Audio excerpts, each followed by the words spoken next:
1/3 ticket देते वक्त बैठिए। मुझे मालूम है शेड्यूल कास्ट के लोगों को, बैकवर्ड के लोगों को किस ढंग से पार्टियां चुनती है। मैंने तो वो बोल रहा हूँ, एसटी, एससी और ओबीसी महिलाओं का आरक्षण का प्रोविजन होना 50%, 33% को अगर आप 100 मान लें तो उसमें 50 सीटें एसटी, एससी और ओबीसी की होना।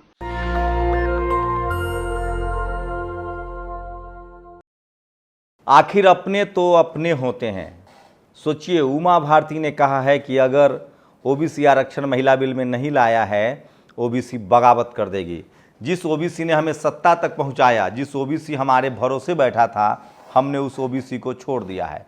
आप सोचिए, खड़गे कांग्रेस के जहां सवर्ण नेता महिला आरक्षण के साथ हैं, जबकि महिला आरक्षण में न एससी, न एसटी, न ओबीसी की महिलाओं को आरक्षण है। एससी एसटी की महिलाओं को आरक्षण उन्हीं सीटों पर है जो ऑलरेडी एससी एसटी के पास था। एससी एसटी के लिए रिजर्व था, उसमें महिलाओं को घुसा दिया गया है, लेकिन ओबीसी की महिलाओं के लिए कोई जगह नहीं है। लेकिन वो तो शुक्र है कि नीतीश कुमार हो या बीएसपी सुप्रीमो मायावती जी हो, मल्लिकार्जुन खड़गे हों, या फिर आपको बता दें कि अखिलेश यादव हो, डिम्पल यादव हो, इन सब ने एक सुर में कहा है कि सवाल है कि महिला आरक्षण में ओबीसी आरक्षण क्यों नहीं है। क्या ये तय हो गया है कि इस देश की सारी महिलाएं एक बराबर हो गई हैं? नमस्कार, मैं शंभू कुमार सिंह और आप देख रहे हैं नेशनल दस्तक। मैं फिर कह रहा हूं, 55% आबादी को इग्नोर करके आपका एजेंडा नहीं चल सकता है। मुझे लगता है कि नरेंद्र मोदी के पक्ष में कोई ऐसा आदमी है जो उनको खिलाफ में भड़का रहा है। वो नहीं चाहता है कि नरेंद्र मोदी 2024 में प्रधानमंत्री बने, या वो आरएसएस के लोग हो सकता है, कोई भी हो सकता है। मुझे तो ज़्यादा उम्मीद है कि वो जैसे एक शख्स था देवराय, जिन्होंने कहा था कि संविधान खत्म होना चाहिए, जो कि उनके इकोनॉमिक परिषद, जो आर्थिक परिषद है, उसका प्रमुख है विवेक देवराय। लगता है इसी तरह का कोई आदमी है जो प्रधानमंत्री मोदी को बढ़ा चढ़ा रहा है। ठीक यही हालत कांग्रेस की हुई थी 2014 में। याद कीजिए, जब कपिल सिब्बल जैसे लोग जो अब पार्टी छोड़ के भी भाग गए हैं, किस तरह से अर्जुन सिंह को बाहर कर दिया गया था, ओबीसी को बाहर कर दिया गया था, और सवर्णों को आरक्षण देने की बात कही जा रही थी। और आनन फानन में रात के 1 बजे, मैं उस समय इंडिया टीवी में हुआ करता था, रात के 1 बजे बिल आ गया था, राज्यसभा में बिल पास हो गया था, और हुआ ढाक के 3 पात। ओबीसी को आरक्षण न देकर ओबीसी ने उनका बटाधार कर दिया। यही स्थिति नरेंद्र मोदी के साथ होने जा रही है। 2014 में वो ओबीसी के नाम पर आए थे, राहुल गांधी जनेऊ दिखा रहे थे, लेकिन अब जाकर साफ हो गया है कि बीजेपी ने इकोनॉमिक वीकर सेक्शन, सवर्णों को आरक्षण दिया आर्थिक आधार पर, उसमें ओबीसी नहीं था। उसके बाद अब जाकर साफ हो गया कि महिला आरक्षण में ओबीसी नहीं है, ओबीसी को आरक्षण नहीं मिल रहा है। मुझे लगता है कि कोई बहुत खतरनाक तरीके से उनको गाइड कर रहा है। लेकिन सोचिए, उमा भारती ने कहा है बीजेपी में बगावत हो सकती है। 150 से ज़्यादा एमपी बीजेपी में ओबीसी कम्युनिटी के हैं, वो सब चुप नहीं रह सकते हैं। प्रहलाद पटेल ने अपना ट्वीट डिलीट कर लिया, और उस पर गनीमत ये है कि ये मुसीबत मोल क्यों लिया है नरेंद्र मोदी ने और बीजेपी ने, ये लागू भी नहीं हो सकता है। कांग्रेस ने इसको लेकर कहा है, लेकिन तमाम एससी एसटी ओबीसी के जो नेता हैं वो अब एकजुट होने लगे हैं। और मुझे लगता है कि चलो अच्छा ही हुआ, कम से कम लोगों को दिख तो गया है कि कौन सही है और कौन गलत है। ओबीसी का जो हिंदुत्व का भ्रम था वो भी टूट गया है। और मैं फिर कह रहा हूं, जब ओबीसी की बात होती है तो मुसलमान भी ओबीसी कम्युनिटी में आते हैं, शेड्यूल ट्राइब में आते हैं, सिख समाज के लोग भी ओबीसी में आते हैं, एससी में आते हैं, हिंदू भी ओबीसी एससी एसटी में आता है, और आपको बता दें कि बुद्धिस्ट भी आते हैं। तो मायावती जी ने कहा कि भले महिला आरक्षण 50% कर दीजिए, लेकिन उस 50% में एससी एसटी ओबीसी महिलाओं का आरक्षण होगा। बड़ी बेईमानी हुई है। एससी एसटी महिलाओं को जो उनका पहले से रिजर्वेशन है लोकसभा में, उसमें दिया गया है, वही राज्यसभा में नहीं दिया जा रहा है, एमएलसी में नहीं दिया जा रहा है। तो ये सबसे बड़ी बेईमानी है। भानुनंद ने लिखा है, बसपा सुप्रीमो मायावती जी का बहुत बहुत धन्यवाद। ओबीसी एससी एसटी महिलाओं के अधिकार की लड़ाई में मायावती जी मैदान में हैं। महिला आरक्षण बिल पर उन्होंने कहा, महिलाओं का आरक्षण का प्रतिशत 33 नहीं 50 होना चाहिए, साथ ही एससी एसटी ओबीसी कोटा भी सुनिश्चित होना चाहिए। तो ये सबसे बड़ी खबर है जो मैं आपको बता रहा हूं। और ये बगावत लगातार उमा भारती ने मोर्चा खोल दिया है। बीजेपी अब ज्यादा दिन तक नहीं चलने वाली है। कंचन यादव ने ट्वीट किया, निर्मला सीतारमण ब्राह्मण है, स्मृति ईरानी सवर्ण है। सवाल है कि ये दोनों मंत्री हैं, अनुप्रिया पटेल क्यों नहीं है? अनुप्रिया पटेल अभी भी राज्य मंत्री हैं। दिलीप मंडल इसकी वजह बता रहे हैं, न्यायपालिका में ओबीसी नहीं है, मीडिया में नहीं है, उच्च नौकरशाही में 2-4 हैं, ले देकर कहीं तो राजनीति में है। महिला आरक्षण में ओबीसी कोटा न देकर उनको राजनीति में भी काट दिया जाएगा। न एमपी होंगे न एमएलए। लेकिन ये खेल लोग समझने लगे हैं। गुरदीप सब्बल जो खड़गे के बहुत करीबी लोगों में से, उन्होंने एक लंबा ट्वीट किया है, महिला आरक्षण बिल पढ़ लिया है। 33% सीट महिलाओं के लिए संसद में विधानसभा में आरक्षित होगी। ये आरक्षण सीटों के डीलिमिटेशन के बाद ही लागू होगा। डीलिमिटेशन अगली जनगणना के बाद होगा। 2021 में होने वाली जनगणना अभी शुरू नहीं हुई है, ना ही अभी सरकार का कोई ऐसा प्लान है। इसलिए जब न 9 मन तेल होगा तो नाचेगा कौन? तो सोचिए, ये सबसे बड़ी वजह है। कांग्रेस के तरफ से खड़गे जी ने साफ साफ कहा है कि हम इसको नहीं होने देंगे।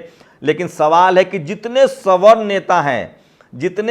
नेता हैं वो सब के सब जो हैं वो ये तय कर रखा है कि हम इस महिला आरक्षण का समर्थन करेंगे, चाहे पार्टी कोई भी हो, लेफ्ट वाला हो, बीजेपी वाला हो, कांग्रेस वाला हो, कोई भी सवर्ण पार्टियां जो है वो महिला आरक्षण के पक्ष में है, चाहे उसमें SC ST OBC का आरक्षण ना हो। इसलिए MB भारती ने लिखा, आज तमाम कांग्रेसी बाबा साहब का लिखा संविधान हाथ में उठाए घूमते हैं। इसी कांग्रेस के नेहरू, गांधी और पटेल ने बाबा साहब की संविधान सभा में घुसे से रोकने के लिए दरवाजा खिड़कियां बंद कर दी थी। कहा था हमने अंबेडकर के लिए संसद के दरवाजे ही नहीं खिड़कियां बंद कर दी है। अब देखते हैं अंबेडकर संसद में कैसे पहुंचते हैं। देर सवेर उनको संसद के पास आना पड़ रहा है। लेकिन ओबीसी का आरक्षण, ये खड़गे जी का वो बयान सुन लीजिए। 3 मिनट का एक वीडियो है जो मोन्टाज में भी दिखाया था, एक बार फिर से लास्ट में भी सुन लीजिएगा। उन्होंने कहा है कि हमें SC ST OBC का आरक्षण के बगैर इस रिजर्वेशन का कोई मतलब नहीं है। तो तमाम SC ST OBC के जो नेता हैं वो एक साथ आ रहे हैं, पार्टी कोई भी हो, वहीं तमाम सवर्ण नेता एकजुट हो रहे हैं। महिला आरक्षण विधेयक में SC ST OBC कोटे पर राजनीति में बड़ा भूचाल आ सकता है। बीजेपी का तो जो होगा सो होगा, पर कांग्रेस का भविष्य भी तय हो जाएगा। देख चुके हैं कि 90 के दशक में किस तरह मंडल कमंडल पर पार्टी के ढुलमुल रवैये से हिंदी भाषी राज्यों में विलुप्त हो गई थी। तो सारे अपने परायों की पहचान हो रही है। उमा भारती ने लगभग साफ कर दिया है कि बीजेपी में बगावत हो जाएगी। Congress, Sapa, Basapa, RJD, JDU, DMK, NCP समेत लगभग पूरे विपक्ष ने महिला आरक्षण में ओबीसी कोटा देने की मांग की है। अब दारोमदार बीजेपी पर है कि कहीं साबित करे कि नरेंद्र मोदी ओबीसी विरोधी नहीं है। तो ये सबसे बड़ी खबर है। और सोचिए, ये वो खबर है जिसको लेकर कोहराम मचा हुआ है। अखिलेश यादव हो, मायावती हो, लालू यादव हो या नीतीश कुमार हो, इन सब ने कह दिया है कि जब तक ओबीसी कोटा में, जब तक महिला आरक्षण में ओबीसी को आरक्षण नहीं मिलता है, तब तक ये गठबंधन नहीं चलेगा। फर्क साफ है। मैं इसलिए कहता हूं, जाति कभी जाति नहीं है। पार्टी कोई भी हो, यहां तक कि बीजेपी हो, SC ST OBC के जो नेता हैं वो SC ST OBC के आरक्षण के पक्ष में हैं, और जितनी भी पार्टियां, उसके जितने सवर्ण नेता हैं वो इसके पक्ष में नहीं है। तो ठीक है, अच्छा है, सब दूध का दूध और पानी का पानी हो गया है। आखिर 85% लोगों को समझ में आ तो गया है कि कौन अपना है कौन पराया है। आप लोग अपनी प्रतिक्रिया जरूर दीजिए। शुक्रिया। वो क्रेडिट हमको देते नहीं, लेकिन मैं उनके नोटिस को लाना चाहता हूं कि वुमेन रिजर्वेशन बिल ये ऑलरेडी पास्ड इन 2010, लेकिन इसको बाधा आ गई तो उसमें वही रुक गया। लेकिन ये पहले थोड़ा बैकवर्ड क्लासेस को रिजर्वेशन देने की बात थी। शेड्यूल कास्ट तो इजी था उनका, क्योंकि उनको ऑलरेडी कॉन्स्टिट्यूशनल रिजर्वेशन रहने की वजह से 1/3 इजीली उसमें आता था। लेकिन बैकवर्ड क्लासेस और उनको इसमें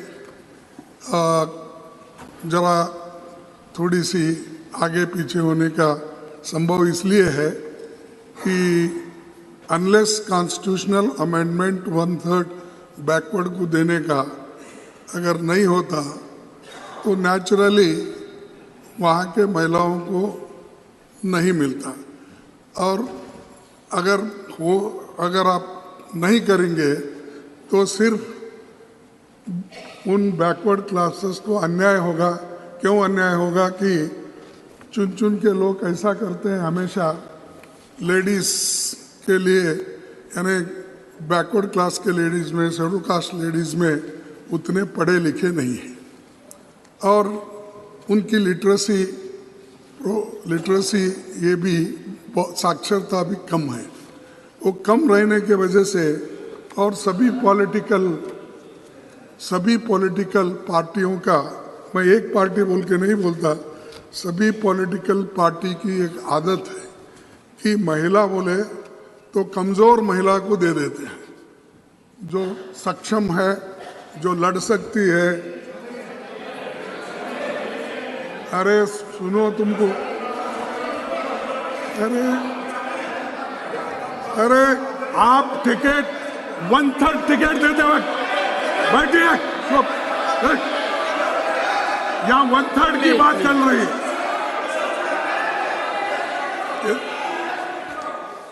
यहाँ 1/3 की बात चल रही है। मुझे मालूम है शेड्यूल कास्ट के लोगों को, बैकवर्ड के लोगों को किस ढंग से पार्टियां चुनती है। मैंने तो वो बोल रहा हूँ सर, वो मुझे समझ में नहीं आता वो क्या समझ के विरोध कर रहे हैं। मेरा कहना यह है कि कमजोर वर्गों के लोगों को हमेशा वो ऐसा टिकट देते हैं, वो मुंह नहीं खोलना, उस पार्टी में बात भी नहीं करना। ऐसे मैं उसी लिए बोल रहा हूँ, सब पार्टी बोला, मैं आपके पार्टी को नहीं बोला। अरे बैठिए आप मैडम, आप मैं ये देखिए, अरे है ये पिछड़ी हुए महिलाओं को, शेड्यूल कास्ट महिलाओं को ऐसा मौका नहीं मिलता जैसा इनको मिल रहा है। ये हम बोल रहे हैं, मैं वही बात बोल रहा हूँ और इसके समर्थन में हम भी पहले काम किए। 2010 में इसको तैयार करने में पूरी कोशिश। नेशनल दस्तक की आपसे गुजारिश है कि अगर इसको बचाना चाहते हैं तो नेशनल दस्तक को सब्सक्राइब करने के लिए रेड कलर के सब्सक्राइब बटन को दबाएं, फिर बेल आइकन की घंटी दबाएं। नेशनल दस्तक को बचाने के लिए बहुत जरूरी है कि हर खबर को शेयर करें, लाइक करें, कमेंट जरूर करें।